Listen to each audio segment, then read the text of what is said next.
Yox, zövküm öz zövkümədir. Ya orada yakası da öyle, ben durası da öyle. Bura layıqlı bir qız lazımdır. Allah hamdolsun. Ne lazımdı ora? Layıqlı, əxlaqlı, tərbiyəli bir xanım. İnansa burada yatmağa qıymıram ha. Deyirəm aşkım olanda ondan. Qıymıram anasını yatmağa.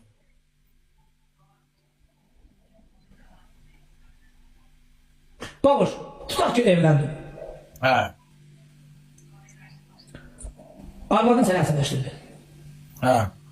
İndi sana dedin ki, dədənin evine gitme, kız gelir dədəsinin evine. Əsəbləşib neyiniyəsən? Sən tərəsən o bulutuq nə dur be? Əsəbləşib ağrı yatacaq. Ağrı yatacaksın. Hə, ağrı yatacaq da bir neçə gün. Gəl şuna. Əsəbləşib başka bir şey eləməyəcəksin. Yo, mən qadına qaldırma. El kaldırmak yok, mən ümumiyyətlə demirəm, qadın el kaldırmaq. İndi əsəbləşib gedib o bir otaqda yatacaqsan, Hə, o bulutuq ev yatacaq. arvad da burada tək yatacaq. Ha, yoxsa nə olacaq ki? Üz-üzey. Yox, əsl kişi eləməmiş. Lan hayır be. Deyirsən ki, hardan gəlmişsən, get dədənin xarabasına. Dərs yaxşı o da götür dədəsini xarabasını. Həmin gecədə 3-4 tane dostlarını götürürsən, 5 litre araq, Novxaniyə dəniz qırağına. Dostlarla vurursan, yiyirsən, içirsən. Mən sənəndən efsanlıyam.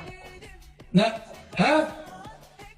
Həmin gündə bayramdır, arvad evdə yoxdur, dədəsi gildədir, qardaşlarla gəzirik. O klub, bu klub, o bar, bu bar, o restoran, bu restoran.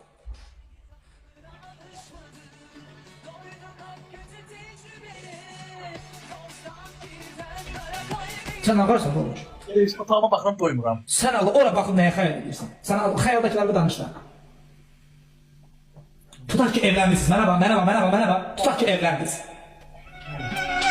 Vazal. Öz həyat yoldaşına gəlirsiniz evə.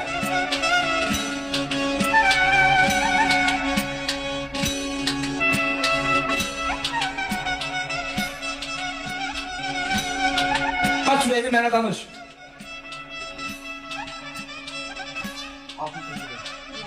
Hə? Gelir, kızımın gelir. Kimin toydu? Qaqa, babuşun toydu bura.